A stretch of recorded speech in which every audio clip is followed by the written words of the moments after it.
Adani group पर जिस दिन से हिंडनबर्ग रिसर्च ने रिपोर्ट पब्लिश की है उस दिन के बाद से अडानी ग्रुप के साथ कुछ ना कुछ फाइनेंशियल इवेंट्स, फाइनेंशियल घटनाएं घटती जा रही हैं और ये फाइनेंशियल घटनाएं अपने आप में बहुत टेक्निकल नेचर की हैं।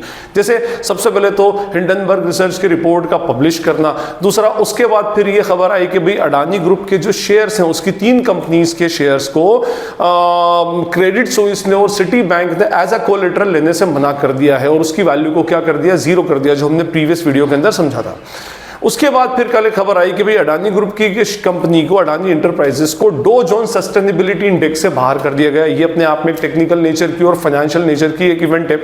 और उसके बाद फिर एक खबर आई कि भाई एनएसई ने अडानी ग्रुप की 3 कंपनीज को एएसएम लिस्ट के अंदर डाल दिया। अपने आप में ये बहुत ज्यादा टेक्निकल नेचर की फाइनेंशियल इवेंट्स हैं। हेलो एवरीवन, मेरा नाम नजीब हाशमी और आप देख रहे हैं नजीब हाशमीज लेक्चर्स। इस लेक्चर में अब हम समझेंगे कि ये एएसएम लिस्ट का मीनिंग क्या होता है, एएसएम लिस्ट का कंसेप्ट क्या है, एएसएम लिस्ट के अंदर कौन सा शेयर कब जाता है और एडिशनल एएसएम लिस्ट के अंदर जब कोई शेयर जाता है तो उसके साथ में एक्चुअली क्या क्या घटनाएं घटती हैं।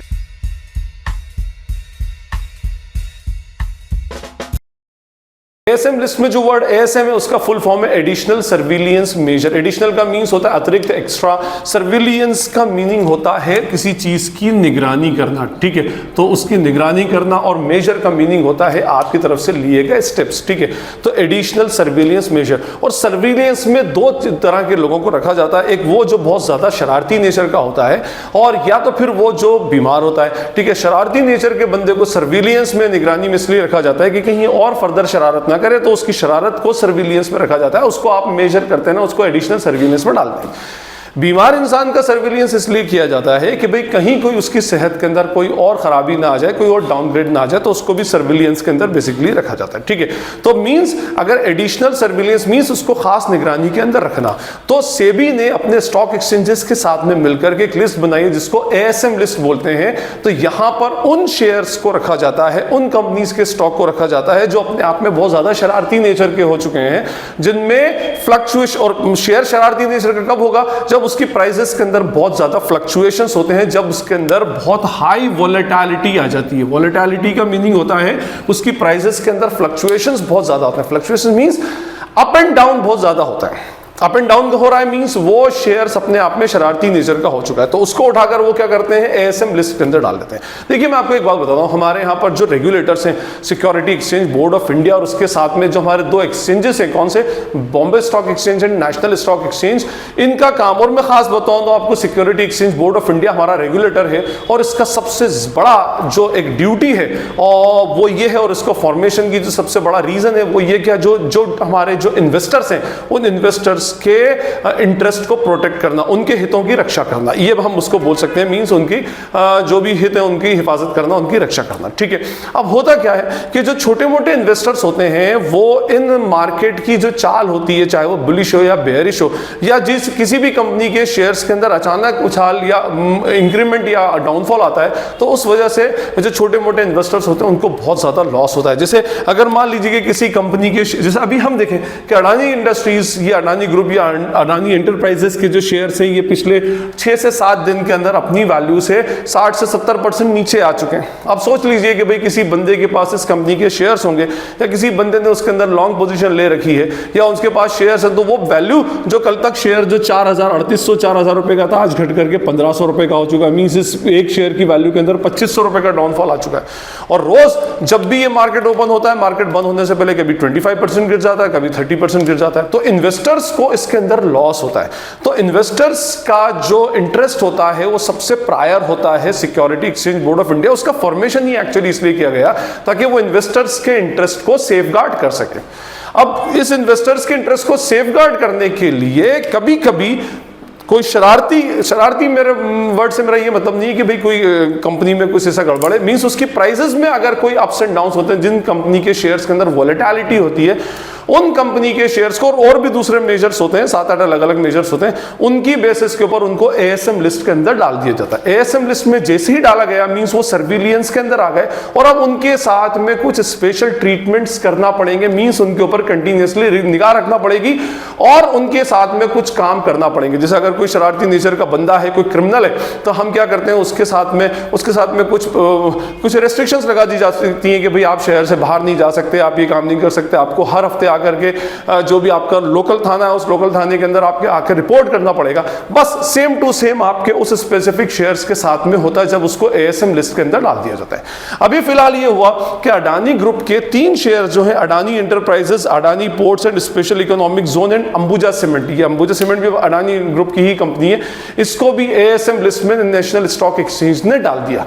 अब हम समझेंगे भाई एएसएम लिस्ट में डालने के बाद कंपनी के शेयर्स के साथ में क्या हो। अब अगर किसी कंपनी के शेयर्स को एएसएम में डाल दिया गया तो उसके साथ में कुछ रेस्ट्रिक्शंस हो जाते हैं। सबसे पहला रेस्ट्रिक्शन ये होता है कि उसके उन शेयर्स को आप कहीं पर प्लेज नहीं कर सकते। प्लेज नहीं कर सकते मींस कि आप उन शेयर्स को कहीं पर गिरवी रखकर, कहीं पर मॉर्गेज रख करके लोन नहीं उठा सकते। सबसे पहली चीज कि अगर कोई शेयर एएसएम लिस्ट में चला गया है तो अब कोई भी ब्रोकर या कोई भी कंपनी उन शेयर्स को कहीं पर प्लेज करके उसके अगेंस्ट लोन नहीं उठा सकती। देखिए जिस तरह से अगर आप लोन उठाते हैं और लोन उठाने के लिए उसके अगेंस्ट में आप सिक्योर्ड लोन में आप किसी न किसी असेट को उसके अगेंस्ट गिरवी रखते हैं, इसी तरह से कंपनी के शेयर्स और डिबेंचर्स और बॉन्ड्स को भी गिरवी रख करके लोन उठाया जाता है। लेकिन अगर किसी कंपनी का शेयर एएसएम लिस्ट के अंदर चला गया तो अब उसके अगेंस्ट वो बंदा जो है वो लोन नहीं उठा सकता। और उसके बाद फिर सेकंड रेस्ट्रिक्शन हो जाता है कि इस पर 100% मार्जिन रेट लग जाता है। 100% मार्जिन रेट का मीनिंग होता है, देखिए एक फंडा होता है मार्जिन ट्रेडिंग का।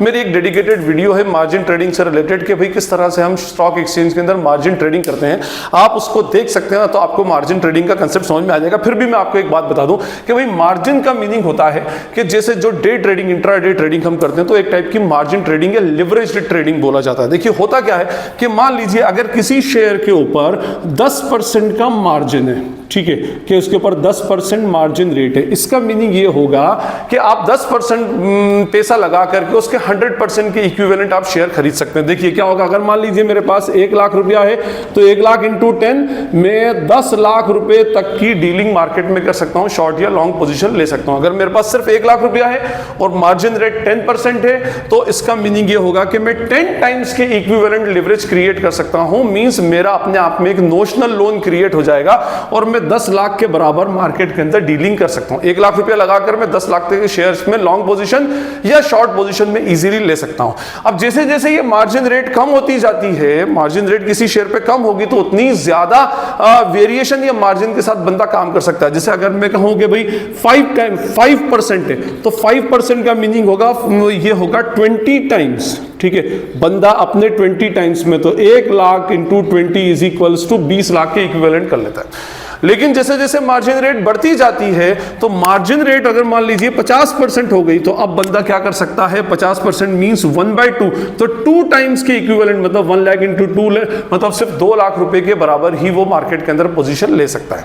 अब यहां पर अगर जो जिस कंपनी का शेयर एएसएम के अंदर आ गया वहां पर उसकी रेट 50% से ज्यादा मींस मैक्सिमम टू 100% चली जाती है। जैसे इन 3 कंपनीज की जो मार्जिन रेट है उसको बढ़ा करके 100% कर दिया गया।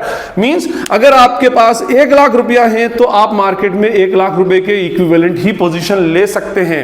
इससे होता क्या है, देखिए इससे होता यह है कि इसके अंदर लिक्विडिटी जो होती है वो लिक्विडिटी डाउन हो जाती है और कम मार्जिन होने की वजह से ज्यादा जो ब्रोकर्स हैं या ज्यादा जो ट्रेडर्स हैं वो उसके अंदर पार्टिसिपेट नहीं करते और ज्यादा पार्टिसिपेट नहीं करते तो उसका जो वॉल्यूम है, जो वॉल्यूम जिसके ऊपर जो मार्केट के अंदर जो शेयर्स का वॉल्यूम है वो वॉल्यूम बेसिकली कम हो जाता है। तो उसकी प्राइसेस के अंदर जो फ्लक्चुएशंस होते हैं, अप एंड डाउन होता है, वो अप एंड डाउन भी क्या होता है, कंट्रोल में रहता है। तो एक ये हुआ कि एएसएम लिस्ट में डालने से उसका 100% मार्जिन रेट हो गया। मींस अगर आपके पास अभी 1 रुपया है तो आप 1 रुपए की इक्विवेलेंट ही पोजीशन ले सकते हैं और जैसे जैसे मार्जिन रेट कम होता जाता है, जितना कम होता जाएगा उतनी ज्यादा आप क्या कर सकते हैं, पोजीशन ले सकते हैं। जैसे मैंने बताया कि अगर 5% है तो आप 20 टाइम्स, 20% है तो 5 टाइम्स, इस तरह से आप उसमें कर सकते हैं। तो दूसरा रेस्ट्रिक्शन क्या होगा कि इस पर मार्जिन रेट जो होती है वो 100% बनती है। मींस जितना रुपया उतने की आप पोजीशन ले सकते हैं। इससे लिक्विडिटी डाउन होगी, वॉल्यूम ऑफ ट्रेड क्या होगा, कंपैरेटिवली कम हो जाता है। एएसएम लिस्ट में जाने वाले कुछ शेयर्स के साथ में सर्किट फिल्टर भी लगा दिया जाता है। 5% सर्किट फिल्टर लगा दिया जाता है। जैसे हम बोलते हैं ना कि लोअर सर्किट और अपर सर्किट लगता है, तो कभी कभी लोअर सर्किट 20% पे लगता है, 15% पे, डिपेंड्स ऑन द टाइम, किस टाइम पर वो लग रहा है एक्चुअली को उस टाइप का शेयर है।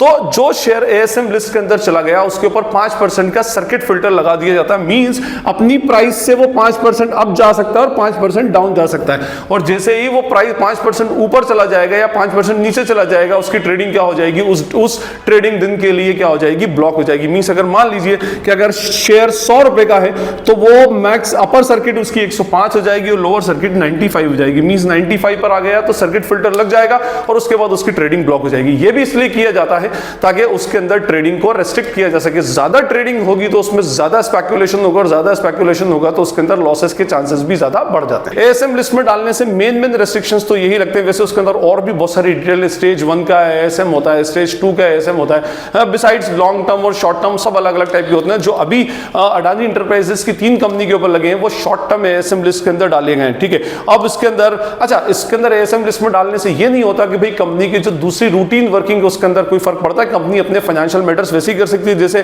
कंपनी अपने बोनस शेयर्स को भी इशू कर सकती है, डिविडेंड भी डिक्लेयर कर सकती है, स्टॉक का स्प्लिट भी कर सकती है। स्टॉक का स्प्लिट क्या होता है इससे रिलेटेड भी एक डेडिकेटेड लेक्चर है, आप उसको भी देख सकते हैं उसमें। तो ये हमारा एएसएम लिस्ट का कंसेप्ट था कि अगर अडानी ग्रुप के 3 कंपनी के शेयर्स को एएसएम लिस्ट में डाला तो उसका मीनिंग क्या होगा और उसके ऊपर कौन कौन से रेस्ट्रिक्शंस एक्चुअली लग जाएंगे।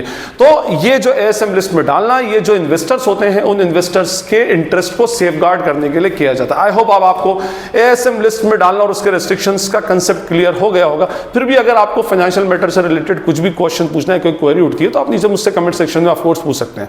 This is Najeeb Hashmi signing off from Najeeb Hashmi's lectures. Thank you.